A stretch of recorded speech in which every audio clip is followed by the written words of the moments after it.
Putting yourself out there is a much more daunting task than some might think. Having tens or hundreds or thousands of eyes on you can be a lot. A lot of people have already spoken about this all over the internet when it comes to Oshi no Ko's extremely gripping first episode, how the culture of entertainers breeds unhealthy parasocial relationships and how that can lead to violent behavior. What not enough people are talking about, in my opinion, is Oshi no Ko episode 6, the episode that happens to thousands of people every single day all over the world, and how in a sense this episode is speaking to you, the viewer. It speaks to our relationships and ways of engaging with public figures. Let's rewind a bit to get some more context and go back to episode 1. It's about a girl named Ai, someone who had a child far too young and had to act to hide her children from the public light due to how her target audience might respond to the concept of her being sullied by not just having children but also by possibly being in a relationship. An insane stalker begins to pick up on these things, being informed of where she lives and killing her for this perceived slight against himself and their non-existent parasocial relationship. This is of course a heavily summarized version of a 60-minute episode, but it sets the tone of the weird expectations or unhealthy standards that have been set by celebrity culture, or this world where everyone can be at least like an X-list celebrity. And then we skip ahead a little bit to episode 6, largely surrounding a quote-unquote reality TV dating show. You know how those go, where a bunch of teenagers are put together on a set, in a controlled environment, and with loose scripting in hopes of getting an emotional hook for the people at home to talk or speculate about. A particular girl named Akane is seemingly not cut out for this type of show, one which demands a strong on-screen presence and knowledge of what amounts to a stage. Tensions at her agency are high due to her underperformance, often remaining in the background and even being mildly criticized online for doing so, with comments saying that she should have been replaced by a male contestant. When the show is nearing its conclusion, the pressure for her to stand out is strong, and the main way to get that spotlight is to inject herself into the main romantic dynamic of the show. So she tries to put on a bombastic show of emotion, but the edge of her nail ends up scratching the face of a fellow actress and model, the person in the center of the main dynamic of the reality show. What was an innocent accident on the job, one that even the girl who was scratched didn't mind and told her it's fine, blew up on the internet. Assumptions of malice, attacks on her character, and much more went rampant. Every time she would search her own name, she would run into repeated attacks on who she is, guesses on her true character, and random people saying that she would be better off dead. The desire to no longer think about the lingering dread that is internet outrage, she stands on an overpass ready to throw herself into oncoming traffic. She is saved, but that harsh treatment doesn't just go away overnight. This shows a quite pertinent issue of online or celebrity culture. Think about every time you have seen a YouTuber or a Twitch streamer or a TikToker or whatever be accused of something, or a major piece of drama surrounds them. People go ham with the parasocial relationship thing. And for those that do not know, a parasocial relationship is a one-sided relationship where that person puts in a bunch of time, energy, and thought while the other person doesn't even know that relationship or even that person exists. In today's world of being constantly plugged in with a never-ending source of content, these exist more than ever. They form unrealistic expectations and they form unrealistic ideas of people. During these periods of sometimes pointless internet drama or internet disagreements or what have you, people feel like they understand everything about the people involved, their mannerisms, their true personality that they don't show to us. People assume they know everything about their relationships, their background. The psychoanalyzing of public figures is real. This assumption that we understand people more than we actually do, like when people said Akane is probably a whore, or among other things that they said about her, this is the same thing that happened to Ai after her death, and it's completely accurate. There are entire genres of videos made where people assume that they know the truth behind people's actions, or why they did the things they did, but you don't know anything. We create these ideas of people to knock them down more easily, forming strawmans and critiquing an exaggerated version of someone that we don't actually know or understand. We assume the intent behind everyone's actions is hostile or malicious, rather than thinking of any further context or assuming we don't have the whole story. And Oshi no Ko episode 6 does an excellent job at showing the consequences of that.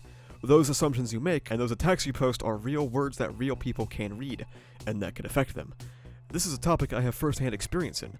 Not to say that my experience has been bad as Akane's, or really most people who are larger than me, but because I criticize a superhero manga, people have spent the better part of a year attacking who I am. There was this dude who spent like a few months just following me around on Twitter to talk about how my channel was dying and how I'm desperate for attention. It doesn't make me upset or anything. I actually find it really funny. People have started entire narratives in the past that I've been manipulated by other people to start disliking My Hero Academia, or how I'm just a clout chaser, or I practice linear thinking, whatever the fuck that is. And I don't want to imply that you can't talk about public figures, because of course you can. And I don't want to imply that you can't hold public figures accountable, because that's just a good thing.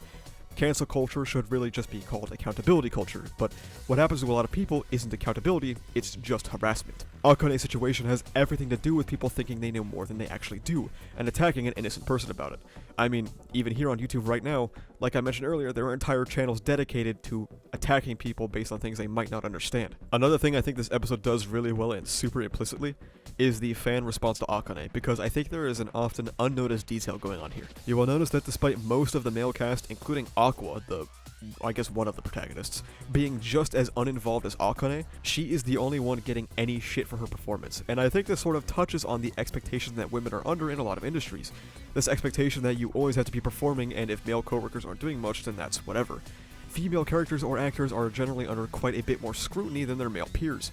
Those who have been online long enough will know the unfortunate case of Skylar White in Breaking Bad. Despite her being in a horrible relationship with a drug-dealing, murderous psychopath, the internet ran wild with hatred for her character because she didn't support her badass and cool husband. This extended to real-life harassment, where Gunn would describe how someone would even stand up and ask her why her character is such a bitch. She found fan posts talking about killing her due to her portrayal of the character. Vince Gilligan, the creator of the show, said he was prepared for backlash, but for Walter White, not Skylar. It's not exactly uncommon to see women suffer twice as much backlash for doing the same thing as men, and the internet gives people this degree of separation where they can thoughtlessly shoot their cruel shit into the world, and they assume there's no chance that they see it. This is actually referred to as the online disinhibition effect, a lack of restraint that one feels when communicating online in comparison to communicating in person. Apart from anonymity, other factors such as asynchronous communication, empathy deficit, or individual personality and cultural factors contribute to online disinhibition. Asynchronous communications allow the bully to say what they want to say, and then log out like nothing happened, having to face no consequences aside of the internet. The victim is reduced to a name on a computer screen. There's also the general kind of evil incompetency of the production company, something that would most likely be far too accurate, because the controversy would drive viewership. Akane was clearly dejected, reserved, and listless after that moment, but the only person who stopped to tell her that it's okay is the person in the center of the firestorm. In the entertainment industry, one person's suffering is another person's gain. I also think it's time we address the elephant in the room here: Hana Kimura. The current belief is that the story of Akane is based off of Hana Kimura, a Japanese pro wrestler who joined a reality TV show following 3 men and 3 women, and Hana ended up in a verbal conflict with another person on the show that led to quite a massive internet backlash until she took her own life. Obviously, the parallels here are quite strong. These parallels led to Hana's mother criticizing the series for taking her story, and ironically, this also has led to a lot of backlash. She criticized the story for using a real story that will impact the people that were hurt by Hana's passing for the sake of profit. I think this is a very nuanced issue that the people are not giving the nuance it deserves. Akasaka, the author of Oshi no Ko, has actually gone on record stating that the plotline was in development months before the incident involving Hana, and shortly after her death would tweet out that he didn't aim for them to coincide, so please read the manga with that in mind. However, this tweet was posted quite a bit before the dating show arc had begun, but manga isn't also thought of every single week. These things are usually considered weeks, if not months in advance. The artist for Oshi no Ko also tweeted out months before the events that he was being forced to watch the reality show Hana was on. In reality, it is likely that it was both planned ahead of time and also taking inspiration from real-life events. I do empathize with the closeness to Hana's situation, and I can understand how this can be hard to stomach for Hana's mother and her loved ones. It's very similar to the true crime issue, where people profit off of and talk about people who have lost their lives very, very recently, and how the people close to the victims are constantly bombarded with, hey, remember how this person you're really close with, people are talking about how they got killed, and YouTube is going to recommend it to you against your will. At the same time, I do think that this was a very important topic to spread awareness on, and I am glad that it was portrayed at all, even if the circumstances of the portrayal are a bit controversial. The moral of the story is, you do not know these people. You will likely never truly know these people. You might not know what they're going through. You might not know the full story of their situations, and it's always best to exercise caution when jumping into a situation like this. Somebody having a large platform does not automatically make it justifiable to shit on them as a person. Not that you can't criticize their actions, just be a little more empathetic. Accountability is important, but what happened to Akane, or Hana, isn't accountability, it's cruelty. Thank you so much for watching. If you liked this video, please remember to like, comment, and subscribe for the funny YouTube algorithm. You can check the description down below to follow me on Twitter, where I'm objectively correct all the time. You can also join my Discord, where we talk about My Hero Academia, ReZero, Jujutsu Kaisen, and stuff like that. And you can also now become a YouTube member, which basically just gives you access to behind-the-scenes content, a little badge on comments, and live stream chats, and access to some emotes. Only do so if you want to support the channel, though. But that's about it, though. Thank you for watching. See ya.